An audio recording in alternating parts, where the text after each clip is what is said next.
देखिए हम आपको कामेवाक आश्रम को दिखा रहे हैं। आयुर्वेदिक औषधि से, जिसके बाद वो ठीक हो गए। फिर केवल ध्यान से ही वो ठीक करने लगे थे। कहीं गया नहीं है, बाबा यहीं पर है। कि महसूस कर रहे हैं? हाँ, महसूस करते हैं, बाबा यहीं पर है। हम लोग तो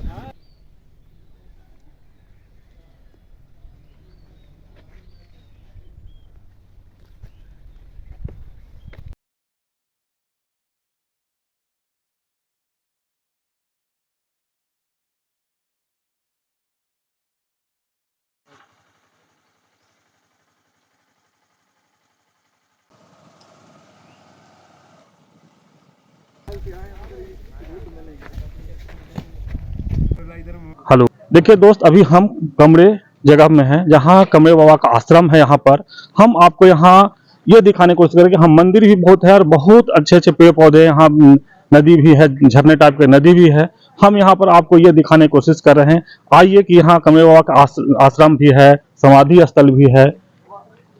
देखिए ये कमरे बाबा के समाधि स्थल को आपको हम दिखा रहे हैं। ये देखिए समाधि स्थल है और जूम करके कर लीजिए। अच्छा ठीक है। देखिए आगे भी हम ये दिखाते हैं कि यक्षशाला भी है। यक्षशाला को भी हम आपको दिखाने की कोशिश कर रहे हैं। आगे देखते रहिए कि यक्षशाला किस तरह का सुंदर बना हुआ है। देखिए यहाँ पर हम आ गए, यक्षशाला है। यक्षशाला में हम आपको दिखाते हैं यहाँ पर जो भी होता है, हुमाद जो भी जलता होगा वहाँ यहाँ पर जलता है इसी जगह में। और आप देख रहे हैं कितना अच्छा पेड़ पौधा यहाँ लग रहा है। पीछे में हमारे मंदिर भी है, मंदिर को भी आपको हम दिखाने की कोशिश कर रहे हैं कि मंदिर भी आप देखें कि यहाँ कमरे में कितना सुंदर मंदिर भी है। और यहाँ पर मंदिर, हनुमान जी का भी मंदिर है। आप देख सकते हैं ये हनुमान जी का मंदिर है।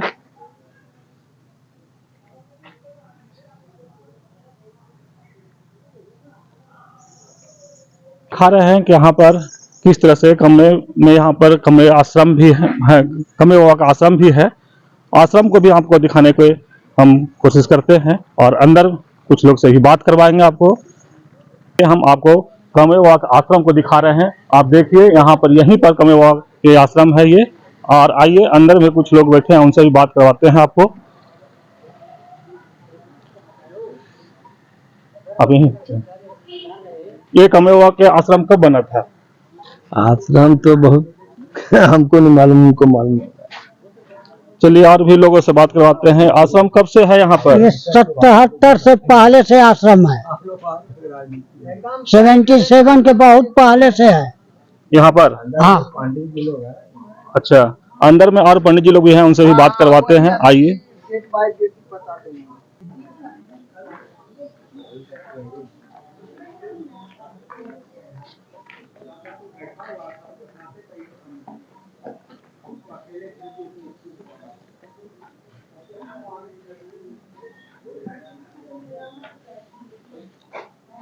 आश्रम का जगह था, हम आपको दिखाने की कोशिश कर रहे हैं जहाँ पर कमवा बैठ करके आसन लगाते थे उनका। यहाँ पर आप देख रहे हैं कि पादुका है, चंद पादुका भी यहाँ पर है, यहाँ भी लगा हुआ है।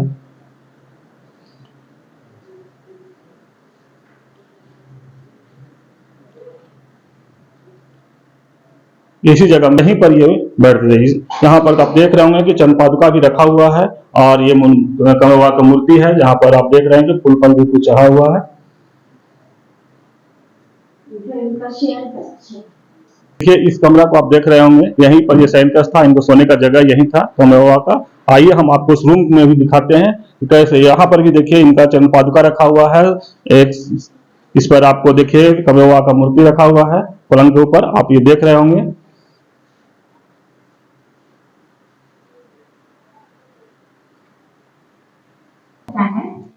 हमारे हस्बैंड यहाँ पे सेक्रेटरी हैं, वही आके भी खुलता है। अच्छा, ये सेक्रेटरी साहब जो यहाँ पे होंगे वही आके खुलते हैं।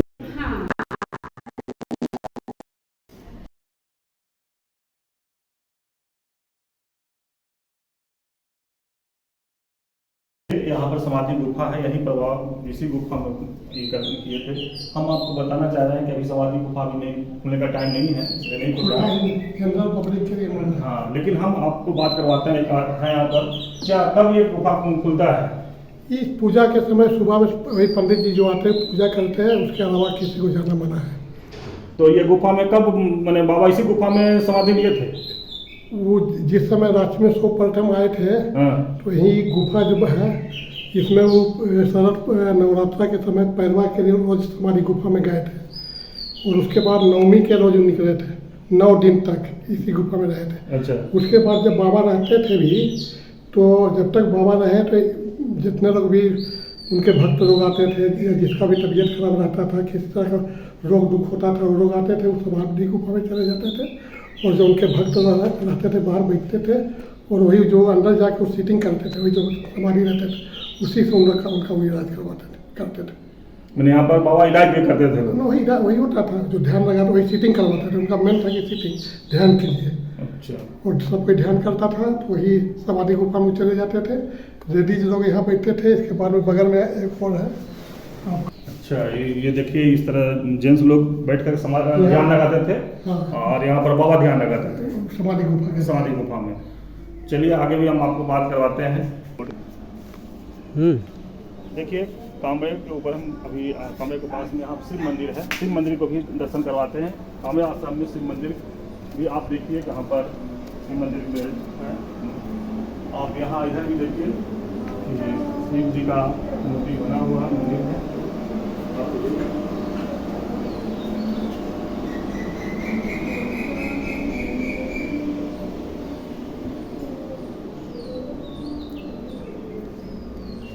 आप देख रहे हैं शिव जी का मूर्ति है इस मंदिर में। आगे भी आपको हम बात करवाते हैं यहाँ के जो पुजारी हैं उनसे भी।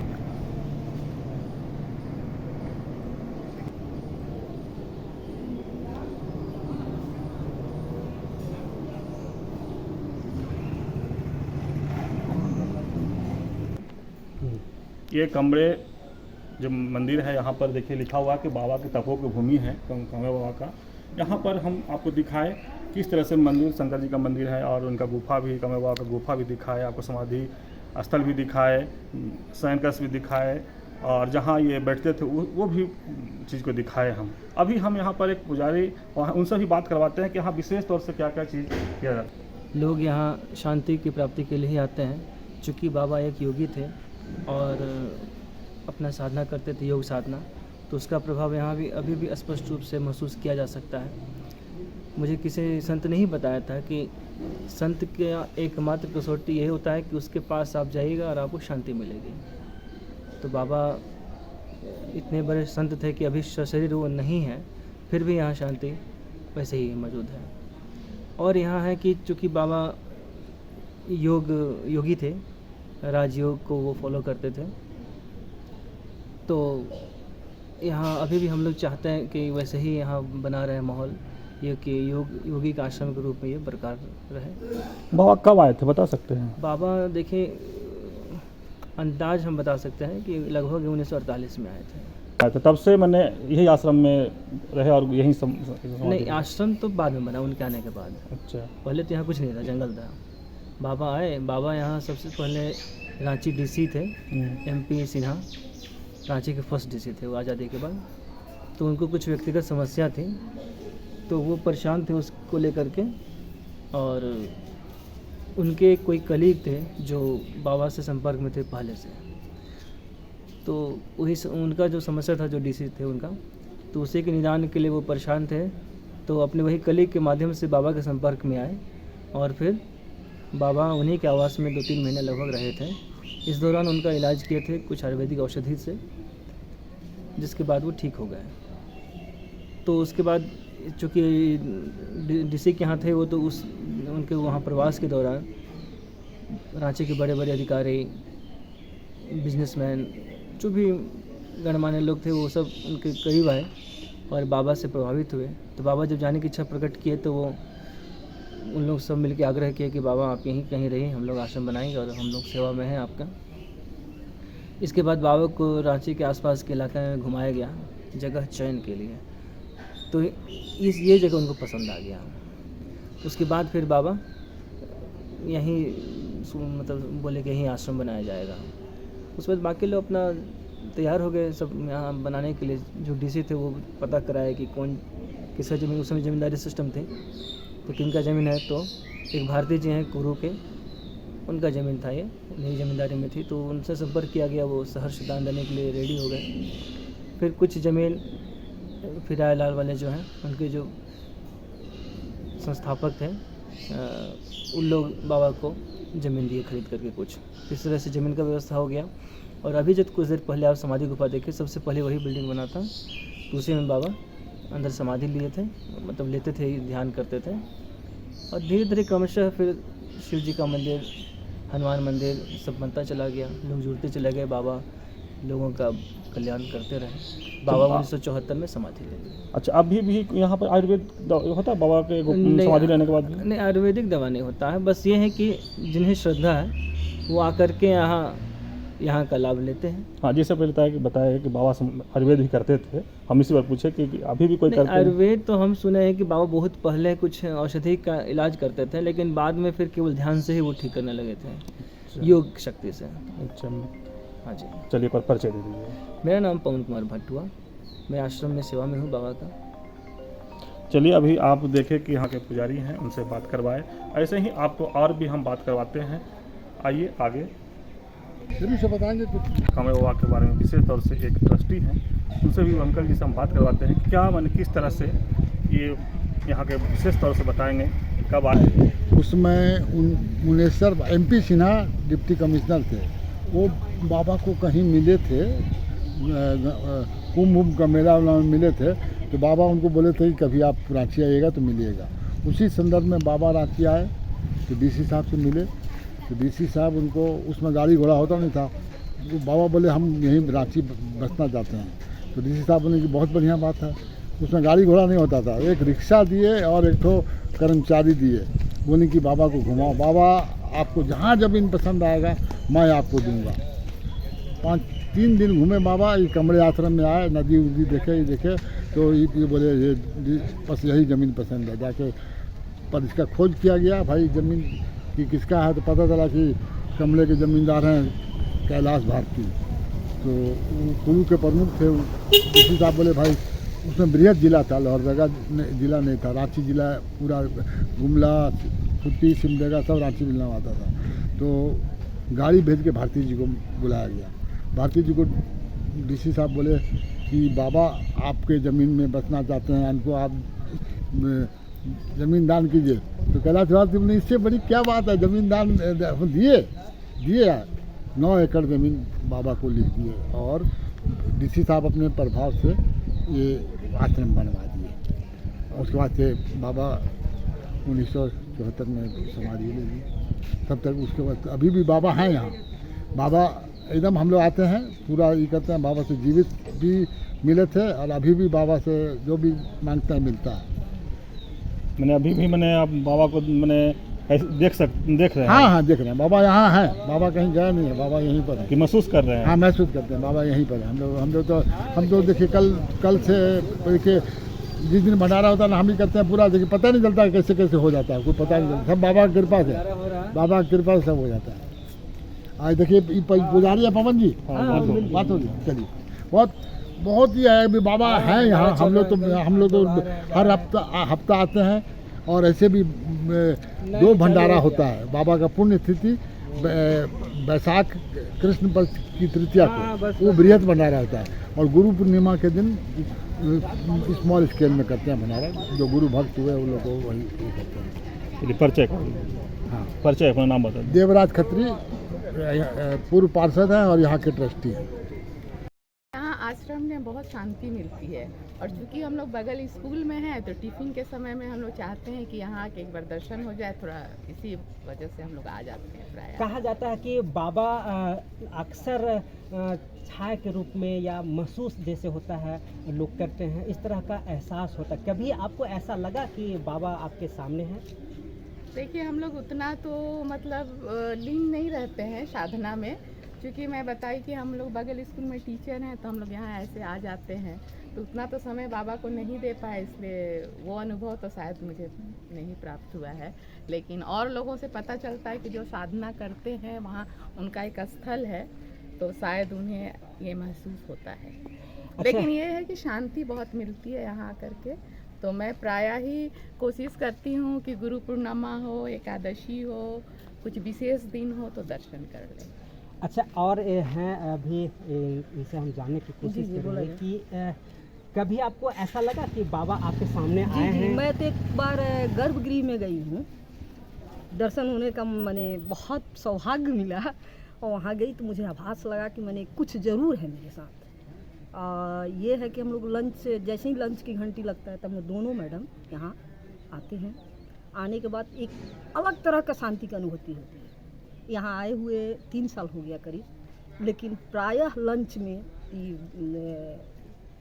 पवन जी भी जानते हैं कि हम लोग आते हैं जरूर। अब उनकी आस्था खींच लाती है, चाहे मेरा विश्वास जो भी है, बहुत अच्छा लगता है। अच्छा, अभी कभी आपने बताया कि 3 साल लगातार हम यहाँ पर उपस्थित हुए हैं, बाबा को दर्शन करते हैं, तो कभी उस बीच में ऐसा कभी लगा कि हमारी जो इच्छा है जी वो बाबा पूर्ण कर रहे हैं? जी जी जी, मेरी तो पूर्ण हुई है। वैसे बता सकते हैं क्या मांगे नहीं, थे? वो मैं नहीं बता सकती हूँ। अब मैं गर्भगृह जाने का एक बार दर्द मुझे प्राप्त हुआ, मैं उस वाक्या को मैं भूल पाती हूँ। मैं वहाँ अंदर गई थी, मेरे एकदम पूरे सिहरन हो गया था, और मैंने आज भी अनुभूति हो रही है मुझे। आइए और एक और महिला से मिलाते हैं और बात करने की कोशिश करते हैं कि ये मंदिर का कितना महत्व है और क्या है जो सभी को लोग को खींच लाती है। आप लगातार कितने दिनों से, कितने महीनों या सालों से आ रहे हैं आप? मैं बहुत छोटे से आ रही हूँ। मेरा नाम बाबा ही रखे हैं, और अंजू नाम हमारा कमरे बाबा ही रखे हैं, और हमारे हस्बैंड का नाम विपिन नाथ भी कमरे बाबा ही रखे हैं। और संयोग से दोनों मिल गए और दोनों की शादी हो गई, और आज हम बाबा के स्थल पे खड़े हैं।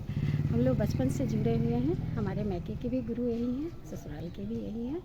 और जितना भी काम होता है, जो भी खराब से खराब काम, एक बार हम लोग मन में आस्था रख के बाबा को याद करते हैं। घर पर ही, कोई ज़रूरी नहीं है यहाँ भी आना, तो हम लोग घर पर भी आस्था रख के क्या तो वो काम हो जाता है। क्या लगता है ये आश्रम को और भी विकास करने की जरूरत है? हम लोगों का पूरा सहयोग है। बहुत हम लोग इसमें अभी लेबर कर रहे हैं कि किसी तरह से बाबा का समाधि और बढ़ाया जाए, यहाँ कुछ लोग आएँ।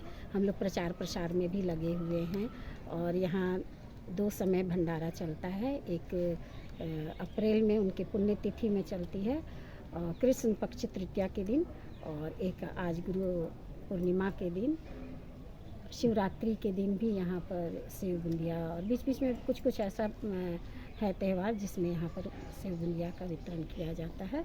और काफ़ी भव्य भीड़ रहता है, मेला की तरह शिवरात्रि के दिन यहाँ लगता है।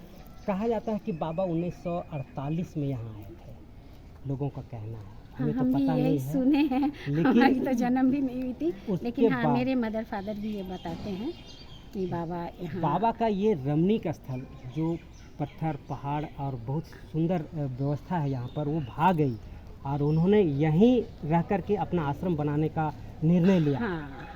कहा जाता है कि बाबा के अंदर एक ऐसी शक्ति थी जो आशीर्वाद के रूप में किसी को भी तकलीफ को हर लिया करते थे। हाँ, वो हमको जहाँ तक छोटे थे हल्का हल्का याद पड़ता है कि वो जो उनका एक बाग का छाल बिछा हुआ था और एक टेबल था, उसी पे बैठते थे चौकी जैसा, और एक आँख को ऐसे टीपते थे और एक आँख खोलते थे। किसी को जैसे बुखार है या सर्दी खांसी है, गला में दर्द है, कुछ भी हो, तो बाबा से वो ये बात बताए तो बाबा एक बार ऐसे टीपते थे और उसको खोलते थे, बोलते थे कि अब कैसा लग रहा है। एक बार हम बहुत छोटे थे और मेरा गाल फुला हुआ था, तो बाबा के पास आए थे, तो बोले कैसे हो गया, तो कुछ बोल नहीं पा रहे थे, कुछ खाए भी नहीं थे, तो बोले अच्छा ठीक है। फिर एक थोड़ा देर सामने बैठा है और माँ गोदी में लेके बैठी हुई थी, तो वैसे ही आँख टिप टिप के कुछ किए और उसके बाद मेरा ठीक हो गया। और बाबा के कुछ खाते नहीं थे, लेकिन चाय नहीं, कॉफ़ी और आलू बिना नमक का फ्राई किया हुआ दिए और हम आराम से बैठ के खा लिए। बाकी मतलब आपका तबीयत ठीक हो गया। हाँ, इसलिए हम लोग को बहुत आस्था है हर चीज़ में। हम लोग कोई भंडारा घर में भी पूजा पाठ करते हैं, कुछ घटने लगता है, बाबा का फ़ोटो ला के रख देते हैं, बाबा आके बचाइए। भाई देखिए, अभी आपको हम दिखाने की बात कह रहे थे दोस्त कि यहाँ पर एक कितने अच्छे पेड़ पौधे सुहावना है। हम यही चीज़ को दिखाना चाह रहे हैं कि यहाँ पर एक सुहावना और कितना अच्छा महसूस हो रहा है। यहाँ पर ये खूबसूरत वादियों जैसा एक घिरा हुआ झील भी है यहाँ पर। हम झील को भी आपको, झील तरह एक नदी है, उसी को हम दिखाने की कोशिश करेंगे आपको। आइए हम आपको नीचे ले चलते हैं, जिस तरह नदी है, नदी में आपको हम दिखाते हैं। यहाँ पर एक नदी के किनारे में एक शंकर जी का शिवलिंग भी है, और मैंने पहाड़ पत्थर के ऊपर हम उसको भी आपको दिखाने की कोशिश करेंगे कि ये शिवलिंग आपको दिखाएं। और देखिए कितना सुंदर यहाँ पर पेड़ पौधा है, और चट्टाने पर भी कुछ कुछ लिखा हुआ है। और देखिए यहाँ पर जय सरनामा का भी एक पत्थर पर लिखा हुआ है। मैंने इस तरह से बहुत अच्छा, महाकाल भी लिखा हुआ है, शंकर जी का ये देखिए शिवलिंग भी यहाँ पर है। तो इसी तरह से आपको हम ये दिखाना चाहते हैं कि आइए और भी चीज़ हम आपको दिखाते हैं। देखिए चट्टान कितना सुंदर सुंदर है, संभल के आइएगा। देखिए इसी चट्टान जब पानी पड़ता है, वर्षा होता है, तो एक अच्छा सा यहाँ सुहावना सा लगता है कि झील के टाइप में पानी गिरता है। लेकिन अभी पानी थोड़ा सा कम है, इसलिए आपको सिर्फ हम ये दिखाने की कोशिश कर रहे हैं कि इसी पहाड़ से पानी गिरता है, तो एक अच्छा सा लगता है किस तरह से झील। देखिए आगे कितना सुंदर पेड़ पौधा है, चट्टान है, आपको देख सकते हैं कि चट्टान कितना सुंदर सुंदर, छोटा छोटा बड़ा चट्टान यहाँ पर है। पेड़ पौधा भी बहुत सुंदर है। थोड़ा धूप है, दोपहर का समय है तो थोड़ा गर्मी भी है। और आपको हम यही दोस्त दिखाने की कोशिश कर रहे हैं कि आप कामड़े बाबा का आश्रम के बगल में ये नदी है। नदी जब वर्षा होता है तो ये झील के रूप ले लेता है, कि लगता है कि झील जैसा पानी से झील में गिरता है, उस तरह से पानी यहाँ भी गिरता है। आइए आगे भी आपको हम दिखाते हैं। बाबा का पूरा आपको मंदिर दिखाए, हम कामड़े बाबा का समाधि स्थल दिखाए, और यहाँ पर एक नदी था झील के तरह, उसको भी दिखाए। आगे भी आप हम लोग साथ बने रहिए झारखंड स्वतंत्र खबर के साथ। आगे इस तरह से भी आपको हम दिखाते रहेंगे। नमस्कार।